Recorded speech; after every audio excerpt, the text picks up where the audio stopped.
सफलता तुम्हारे चरण चूमेगी। प्रारब्ध कोई देवता नहीं है, हमारा किया हुआ पूर्व कर्म है। हम नया कर्म इतना बलवान करें कि उसको रौंद दे बस। और उसके लिए अब छोटी मोटी बात नहीं काम करेगी, छोटा मोटा कर्म काम नहीं करेगा। डट के हमें धर्म और डट के भजन विध्वंस करके, अगर विध्वंस ना होते तो फिर मोक्ष कैसे होता। असफलता तुम्हारे जीवन की सफलता का स्वरूप बनेगी। बस डट करके ऐसा भजन करो, सत्कार्य करो जिससे पूर्व प्रारब्ध नष्ट हो जाए। सच्चाई की, अध्यात्म की बात यह है। अब चोरी हिंसा अधर्म आचरण तो वो तो पूर्व प्रारब्ध है ही, नया कर्म भी बिगड़ गया, दोनों मिलकर फिर आपको जीना मुश्किल कर देंगे। सिंह की तरह दहाड़ो, मनुष्य जीवन पशु की तरह दबकर जीने के लिए नहीं मिला।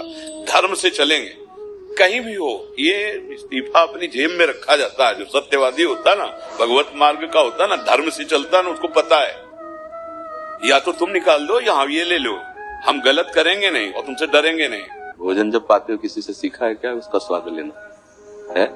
क्योंकि भूख होती है ना, तो उस समय हम एकाग्र होकर ही तो पाते हैं ना, तभी उसका स्वाद ले पाते हैं। जब किसी भी कार्य करने की आपके अंदर दृढ़ इच्छा होगी तो फिर आपका मन एकाग्र करना नहीं पड़ेगा, अपने आप हो जाएगा। जब कोई भी भोग हमें प्राप्त होता है, हम भोगने की इच्छा वाले हैं, तो उस समय हमारा मन एकदम एकांत होता है, केवल उसी भोग में होता है। अगर कोई विक्षेप भी पहुंचाना चाहे तो हमें गुस्सा आएगी। मान लो हम सुन रहे हैं या देख रहे हैं या चख रहे हैं या भोग, कोई भी, ऐसे ही हम उस कार्य का लक्ष्य बनावे तो एकाग्रता हो जाएगी। कभी टीवी देखा है? आपको कोई साधना करनी पड़ी एकाग्रता के लिए? हेलो, मनपसंद फिल्म है तो 3 घंटे एकदम समाधि नहीं मिल जाएगा। तो इसमें कोई साधना नहीं करनी पड़ी, रुचि आई, आपकी रुचि उसमें लग गई। ऐसे आप किसी भी कार्य को रुचि पूर्वक कीजिए तो एकाग्रता अपने आप हो जाएगी। इस तनाव किसे कहते हैं? जब हम भार अपने ऊपर ले लेते तब हमें तनाव होता है। समझना, किसी का भी आप जब अपना भार अपने ऊपर ले लेते तब तनाव होता है। और अपना भार अगर प्रभु को दे दे तो आप तनाव युक्त कभी हो ही नहीं सकते, सदैव तनाव मुक्त रहेंगे। प्यार और नाटक में अंतर। जैसे हमें आपसे सुख लेने की स्वार्थ बुद्धि है तो हम असली प्यार से ज्यादा प्यार दिखाएंगे। यहाँ गुदवा लिया तुम्हारा नाम, कितने बेवकूफ बच्चे, और दिखा दिया देखो। और वो माता पिता जो जिंदगी भर उसे दूध पिला के तैयार करिए है ना, छोड़ दिया। अब बच्चों को ये ज्ञान कहाँ से आवे, कैसे समझ? अब मतलब बहुत तरह के इसमें अधर्म है, पर वो बच्चे हैं, सब आप उनको समझाए तो कहेंगे बाबा जी क्या जाने बॉयफ्रेंड कर।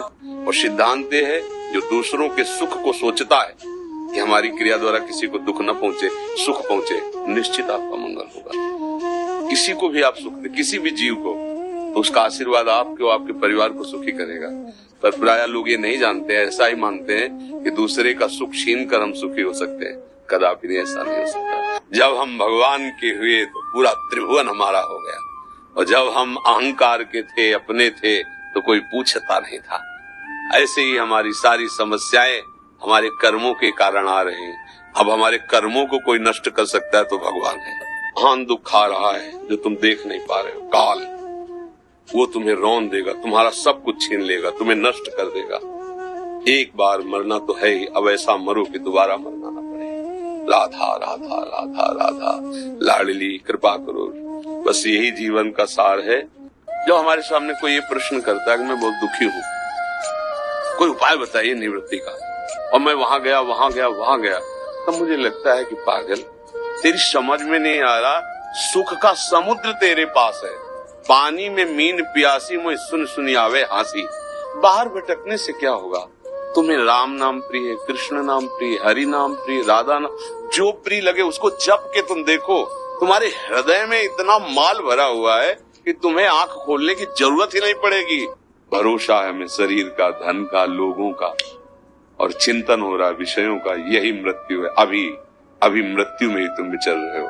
जिन हरि भगति हृदय नहीं हानि, जीवित सब समान थे। वो मुर्दे के समान प्राणी माना जाता है। किसी पापी आदमी को देखा जाता है, वो जो करता सफल होता चला जाता है, तो आपको संशय हो जाएगा कि हम तो धर्म से चल रहे, जो करते उसमें निष्फलता, और ये सफल होता चला जा रहा है। क्योंकि उसका सर्वनाश होना है। उसके थोड़े पुण्य है, उन पुण्यों के प्रताप से सफल हो रहा है और खूब पाप कर रहा है। तो पीछे का पाप और अभी का पाप जब जुड़ेगा, ये पुण्य खत्म हो जाएंगे, मिटिया मेट हो जाएगा।